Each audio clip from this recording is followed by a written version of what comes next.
మీరు ఒకవేళ cricket lovers, మీకు క్రికెట్ మీద ఇంట్రెస్ట్ ఉన్నట్లయితే మాత్రం ప్లీజ్ సబ్స్క్రైబ్ అయితే చేసుకోండి, ఏమనుకోకండి. సబ్స్క్రైబ్ ఒక బటన్ మీద క్లిక్ చేయండి, ఏం లేదు, నాకు కొంచెం సపోర్టింగ్గా ఉంటుంది అంతే, ఇంకేం లేదు. సో రీసెంట్గా మన యొక్క రోహిత్ శర్మ అండ్ అగర్కర్ ఇద్దరు కూర్చొని ప్రెస్ కాన్ఫరెన్స్ అయితే జరిగిందనమాట. చాలామంది రిపోర్టర్స్ చాలా క్వశ్చన్స్ అడిగారు. అందులో కొన్ని క్వశ్చన్స్ గురించి ఇప్పుడు మనం మాట్లాడుకుందాం. ఫస్ట్ క్వశ్చన్ వచ్చేసి కేఎల్ రాహుల్ని ఎందుకు తీసుకోలేదు అని అడిగారనమాట. సో కేఎల్ రాహుల్ ఇప్పుడు చూసుకుంటే ఐపీఎల్లో కూడా పర్వాలేదు, మంచి ఫామ్లోనే ఉన్నాడు. ఇంతకుముందు మన ఇండియా కోసం చాలా అంటే చాలా మ్యాచెస్ ఆడాడు అండ్ వరల్డ్ కప్లో కూడా చాలా మ్యాచ్ విన్నింగ్ స్కోర్స్ కూడా ఆడాడు.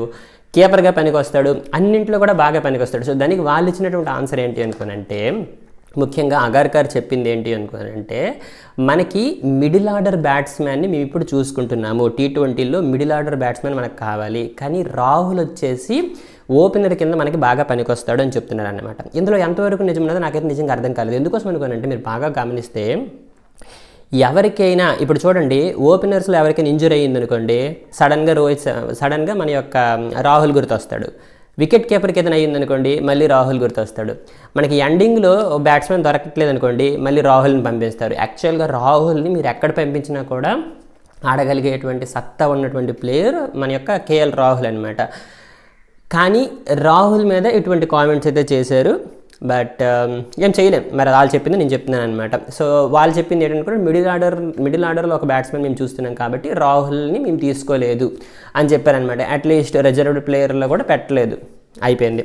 నెక్స్ట్ క్వశ్చన్ వచ్చేసి మన యొక్క హార్దిక్ పాండ్యా ఫామ్లో లేడు కదా, వైస్ కెప్టెన్ నుండి తీసేస్తారు అని కొన్ని డౌట్స్, అంటే కొన్ని ఊహాగానాలు వినిపిస్తున్నాయి. దాని మీద మీరు ఏం చెప్తారని అడిగారనమాట.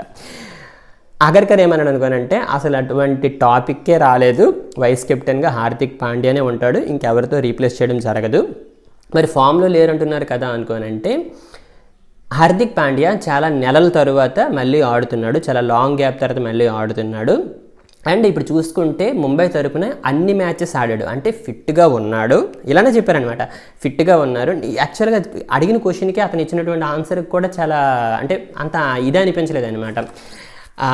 ఇంకొకటి ఏమన్నా అనుకుంటే, చాలా ఫిట్గా ఉన్నాడు, ఇదే ఫామ్ని కంటిన్యూ చేయాలి అని అన్నారనమాట. అది కూడా నాకు అర్థం కాలేదు. ఇప్పుడు ఫామ్లోనే లేడు, ఫామ్లో లేనప్పుడు ఇంకా ఫామ్ని కంటిన్యూ చేయడం ఏంటి? ఇప్పుడు హార్దిక్ పాండ్యాకు బదులు రింకు సింగ్ని తీసుకోవాల్సింది కదా, రింకు సింగ్ని తీసుకోవాల్సింది, లేకపోతే మన యొక్క ఏంటి ఇంకా మంచి ప్లేయర్స్ ఉన్నారు, మన రుతురాజ్ గైక్వాడ్ అన్నాడు, లేకపోతే ఆల్రౌండర్స్లో చూసుకుని ఉంటారనమాట. ఇప్పుడు నాకు అది గుర్తులేదు. బట్ హార్దిక్ పాండ్యా అనేది అన్ఫిట్ అయితే అనిపించింది.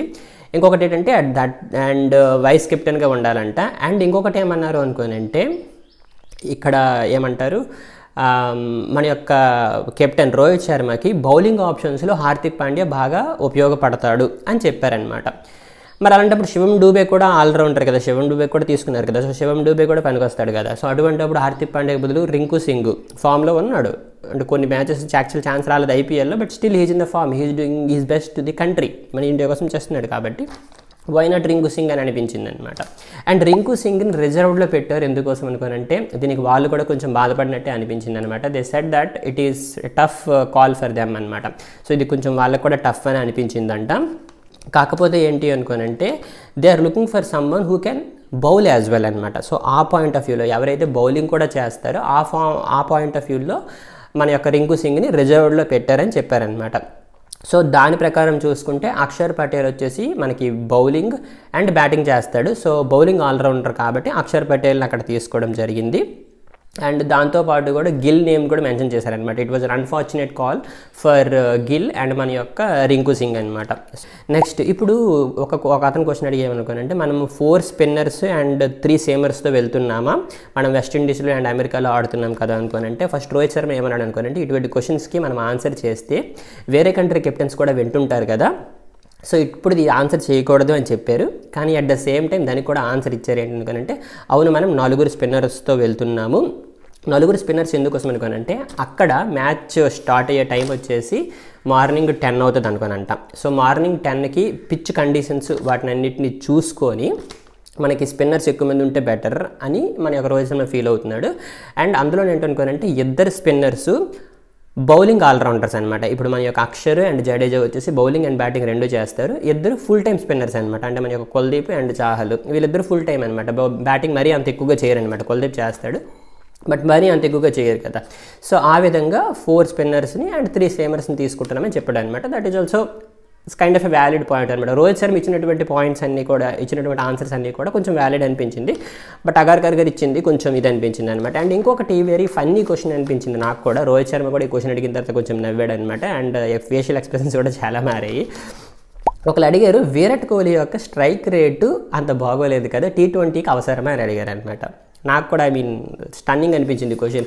అసలు విరాట్ కోహ్లీ గురించి అడిగేంత ఇది మనకి యాక్చువల్ లేదు. ఇప్పుడు చూసుకుంటే హైయెస్ట్ స్కోరర్ అనేది IPL. స్ట్రైక్ రేట్ అనేది ఇప్పుడు లాస్ట్లో దిగి 2 బాల్కి 2 సిక్స్లు కొడితే 600 స్ట్రైక్ రేట్ వెళ్ళిపోతుంది. So it's not point of మనము స్ట్రైక్ రేట్ గురించి అక్కడ మనం అంత ఎక్కువగా ఇది అవ్వక్కర్లేదు. I can understand strike rate అనేది important, but at the same time we need a person, ఒక ప్లేయర్ కావాలి. We need a player who can bat till the end అనమాట. Though there will be a bit of struggle in the non స్ట్రైక్లో ఏవైనా problems ఉన్నా, wickets పడిపోతున్నా కూడా మనకు ఒక standard player అనేవాళ్ళు కావాలి కదా. సో ఆ పాయింట్ ఆఫ్ వ్యూలో మనకి కోహ్లీ అనేది డెఫినెట్గా ఉండాలి. కోహ్లీ అనే ప్లేయర్ అనేది ఉండకుండా యూ కాంట్ ఈవెన్ ఇమేజిన్ అనమాట. సో ఒకటి బీయింగ్ అగ్రెసివ్, లేకపోతే being consistent across all the matches is something you need to keep in mind. అంటే అందుకోసం నాకు కూడా ఆ క్వశ్చన్ అనేది అంత ఇది అనిపించలేదు. So strike rate is something you shouldn't be worrying always. Okay, ఆ తర్వాత వచ్చేసి ఇంకొక నార్మల్ క్వశ్చన్, అండ్ వాళ్ళు ఇచ్చినటువంటి ఆన్సర్ కూడా నార్మల్గానే ఉంది. హార్దిక్ దూబే నుండి మీరు ఏం ఎక్స్పెక్ట్ చేస్తున్నారు అని అడిగారు అనమాట. ఏం ఎక్స్పెక్ట్ చేస్తాం, ఏ ప్లేయర్ నుండి అయినా మనం ది బెస్ట్ ఇవ్వడానికి ఎక్స్పెక్ట్ చేస్తాం కదా. సో దానికి మన రోహిత్ శర్మ కూడా అదే అన్నాడు అనమాట.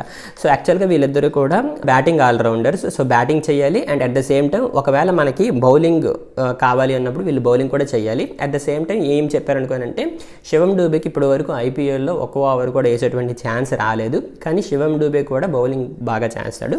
సో కాబట్టి వీళ్ళిద్దరి నుండి కూడా ఎప్పుడైతే మనకి ఏదైనా కొత్తగా ట్రై చేయాలి అన్నప్పుడు శివం డూబే అండ్ హార్దిక్ వీళ్ళు బౌలింగ్ వేసేటువంటి పొజిషన్లో ఉండాలి అని చెప్పారనమాట. ఓకే, అండ్ చివరిగా ఇంకో క్వశ్చన్ ఏంటి అనుకోనంటే, ఆఫ్ స్పిన్నర్ అశ్విన్ ఎందుకు తీసుకోలేదు, అక్షర్తో ఎందుకు వెళ్ళారు అనుకోనంటే, అక్షర్ మన T20 మన యొక్క world cup 50 over world cup అయింది కదా, అక్కడ నుంచి కూడా అన్ని మ్యాచెస్ బాగా ఆడాడు. అండ్ ఆ తరువాత జరిగినటువంటి అన్ని మ్యాచెస్లో కూడా అక్షర్ ఈ హ్యాస్ గివెన్ హిస్ బెస్ట్ అనమాట, బాగా ఆడాడు అనమాట. సో కాబట్టి that's kind of a valid answer అనిపించింది. సో వీళ్ళిద్దరితో పోల్చుకుంటే అక్షర్ని అయితే తీసుకున్నారు. He can bat and he can bowl as well అనమాట. సో అది సో ఈ విధంగా కొన్ని క్వశ్చన్స్ అయితే అడిగారు, వాటి గురించి ఆన్సర్స్ అయితే చెప్పారు. అండ్ నేను ముందే చెప్పాను కదా, ఛానల్లో మనం క్రికెట్ సంబంధించినటువంటి వీడియోస్ కూడా చేస్తాం. సో క్రికెట్ లవర్స్ ఎవరైనా ఉంటే మీరు ఏం చేస్తారనుకుంటే ప్లీజ్ మన ఛానల్ని సబ్స్క్రైబ్ చేసుకోండి. అండ్ క్రికెట్కి సంబంధించినటువంటి వీడియోస్ కూడా రెగ్యులర్గా వస్తుంటాయి కాబట్టి ప్లీజ్ క్రికెట్ లవర్స్ ఎవరైతే ఉంటారో వాళ్ళకి మన ఛానల్ గురించి చెప్పండి.